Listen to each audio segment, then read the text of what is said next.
What's going on, guys? Welcome back again sa ating YouTube channel. This is your Chong Bokbok, ang OFW na nakabase sa Saudi Arabia. Kamusta kayong lahat and welcome to Chong Reacts.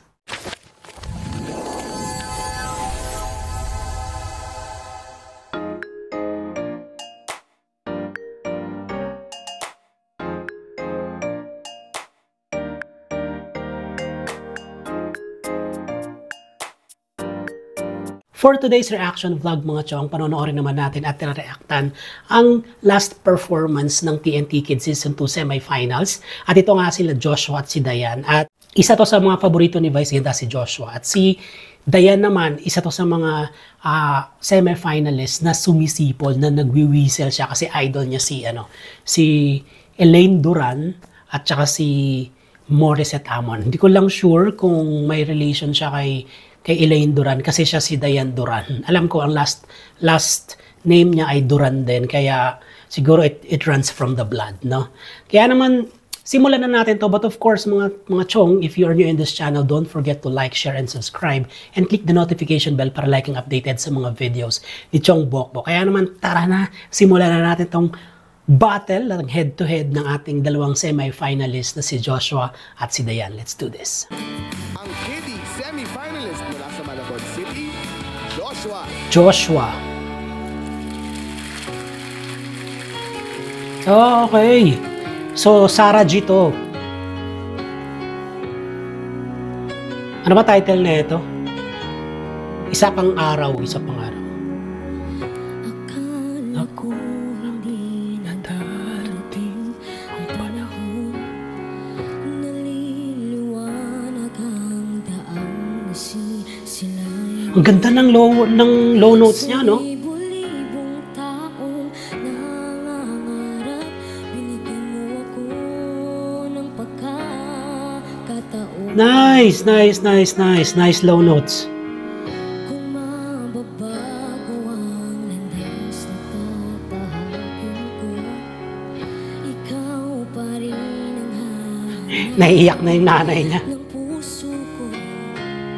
Sa bawat sandali, Inikilabutan ako. kasama kita, binigyan mo ng buhay ang aking mundo. Ang ganda ng control niya, no?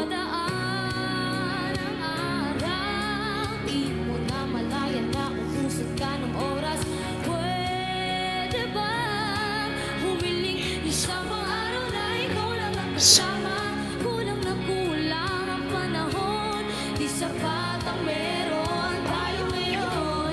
Pwede ba humiling isang pang araw? Sa pagsikat na araw, ikaw ang aking hanap. Yeah! Sa pagpalit ng buwan Oh, coach pala siya. Ay, coach. Murado pala si John Rex. kulang na kulang ang panahon, di sapat ang meron tayo ngayon. Go! Pwede ba humiling isa pang araw? Di mo na malayan na ubusin ka ng oras. Pwede ba humiling isa pang araw na ikaw ang kasama ko? Di sapat ang meron tayo ngayon. Pwede ba? Nice! Grabe mga chong. Woo! Nice. Kalusa! I love it. I super love it. Check naman natin ngayon yung performance ni Dayan. Medyo grabe, ang galing ni Joshua. Tingnan natin kung ano yung performance ni Dayan. Thank you, Mommy and Daddy. Ano kakantahin niya? Sa pag-aalaga po In-expect ko sa si Sipol akin to. at sa pagsusuporta po. Mahal na mahal ko po kayo. Ang KD semi-finalist mula sa Kidapawan City, North Cotabato. Grabe. Magaling to si Dayan.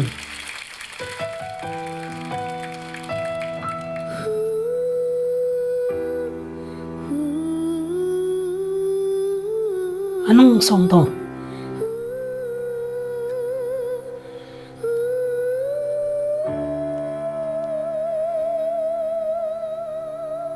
Ano to?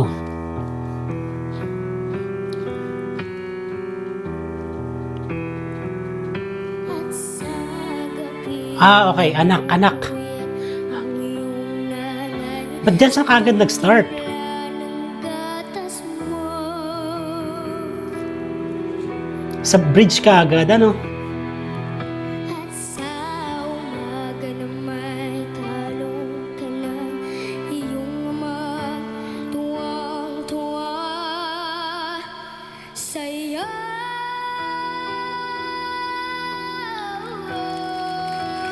Nice control. Nice.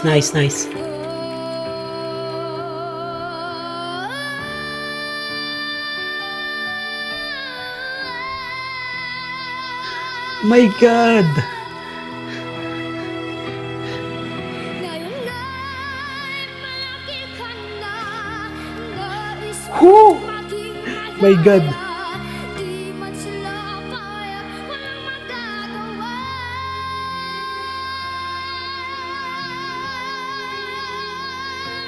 Ikaw nga'y biglang nabago. Nice! Naging matigas ang iyong ulo at ang payong nila'y sinuway mo.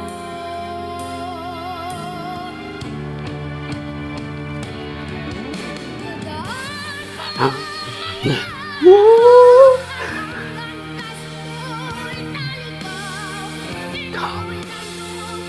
Sama. Shh.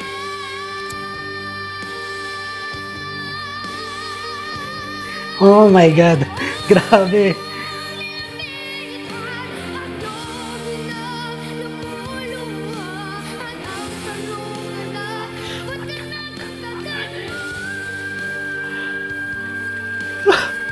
Oh. Ang haba! Oh my God! Yes! Pagsisisi sa isip mo'y nalaman mo ikaw nagkamali.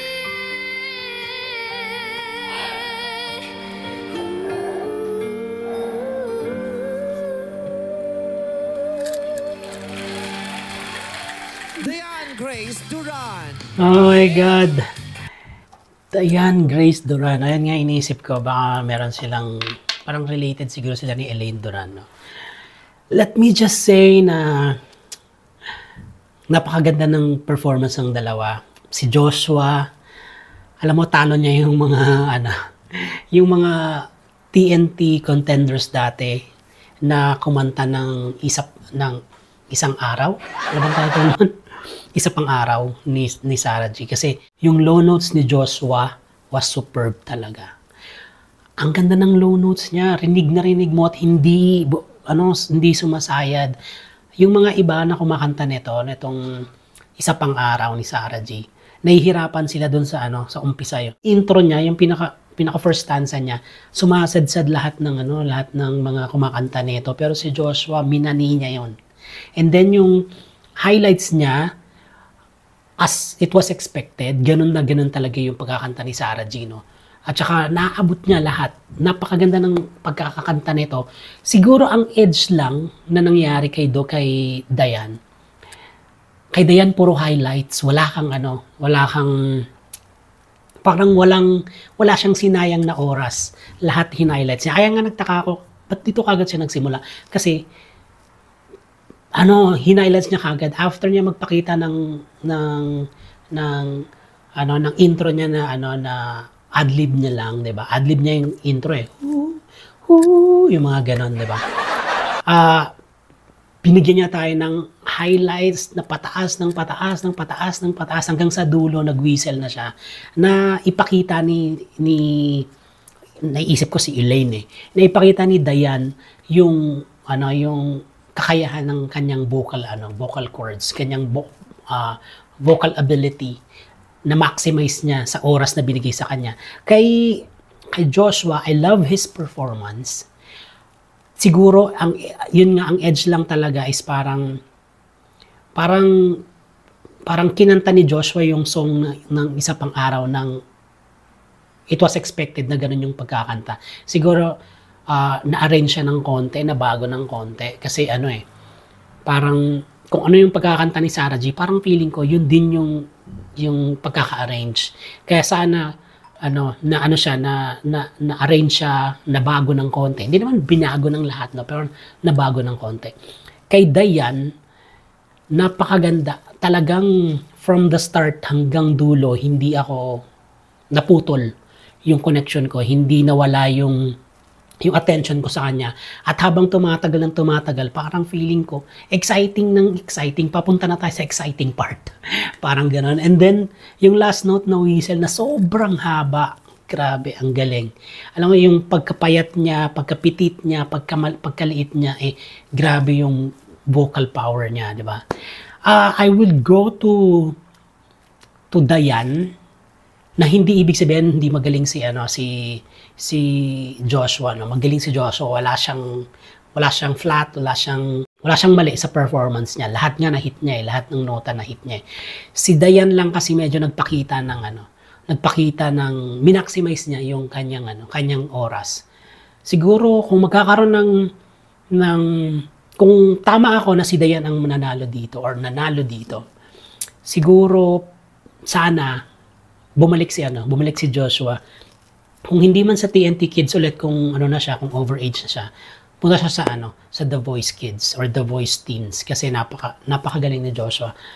Napakahusay niyang kumanta. Alam mo, iilan lang yung kayang kumanta ng low notes low part ng isa pang araw. Kahit mga sikat na artista may hihirapan diyan.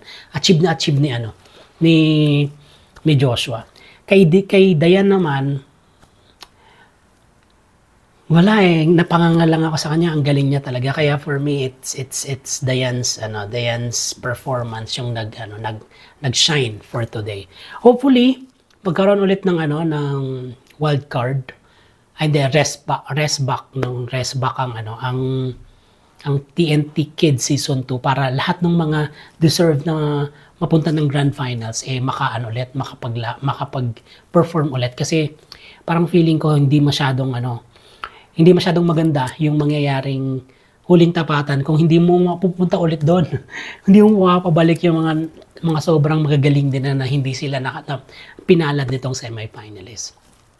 Yun lang ang ating reaction vlog, mga chong. Hopefully ay nag-enjoy kayo, kasi ako ay sobrang nag-enjoy. At kung sa tingin nyo hindi ako or mali ako sa aking opinion, or meron kayong ibang opinion aside from my opinion, please let me know in the comment section below at pag-usapan natin yan. Siyempre, everyone are entitled to its own opinion. Kaya naman, I'm looking forward sa mga opinion ninyo at hopefully ay mabasa natin yan sa comment section natin. At sa lahat pa ng mga performances ng semi-finalist, nireactan na rin natin yan. Kaya kung hindi nyo pa napapanood, please visit the channel and isa-isahin ninyo. At kung sa tingin nyo meron tayong pagkakapareho or magkakaiba ng opinion, ipaalam nyo yan sa amin.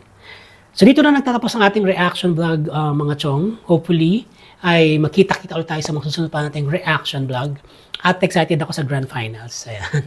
At syempre, alam ko excited na rin kaya may mga sarili na kayong bet. Kaya naman, bago tayo magtapos, if you are new, please consider to like, share, and subscribe and click the notification bell para like and updated sa mga videos si Chong Bokbok. This has been your Chong Bokbok saying, be like a tree that keeps growing, live, love, and keep moving. Have a great day. Bye-bye.